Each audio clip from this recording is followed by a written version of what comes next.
দর্শক, সাভারের জাতীয় স্মৃতিসৌধ এলাকায় রয়েছেন সহকর্মী দেওয়ান ইমন। আমি সরাসরি যোগ দিচ্ছি তার সাথে। ইমন, কেমন দেখছেন প্রস্তুতি? বিজয় দিবসকে ঘিরে নিরাপত্তা ব্যবস্থা সম্পর্কে জানাবেন আমাদেরকে।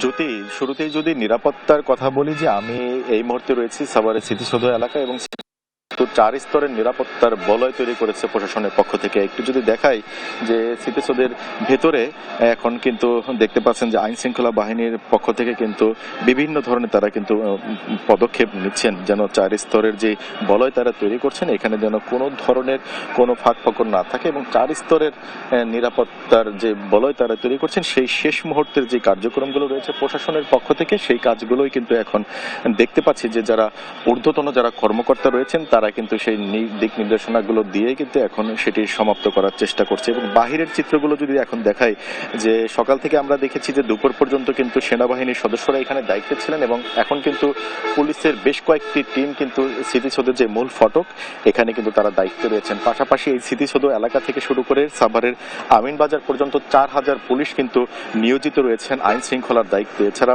ওয়াচ টাওয়ার থেকে শুরু করে অন্যান্য যে সমস্ত আইন শৃঙ্খলা বাহিনীর যে সমস্ত পদক্ষেপ সেগুলো কিন্তু নেওয়া হয়েছে।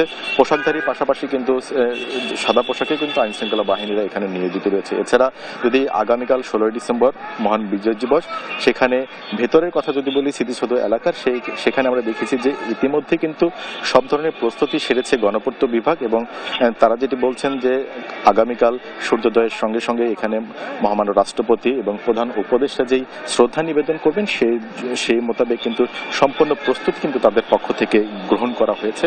এখন জাতির শ্রেষ্ঠ সন্তানদের কিন্তু শ্রদ্ধা নিবেদনের জন্য বলা চলে পুরোপুরি প্রস্তুত রয়েছে সাভারের জাতীয় স্মৃতিসৌধ। আমরা আইন শৃঙ্খলা বাহিনীর সাথে কথা বলেছিলাম, তারা যেমনটি বলছে যে এবছর কিন্তু ব্যাপক তারা প্রস্তুতি রেখেছেন।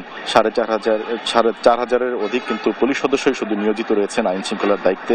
এছাড়া সাদা পোশাক সহ অন্যান্য বাহিনীও কিন্তু এখানে নিয়োজিত রয়েছেন।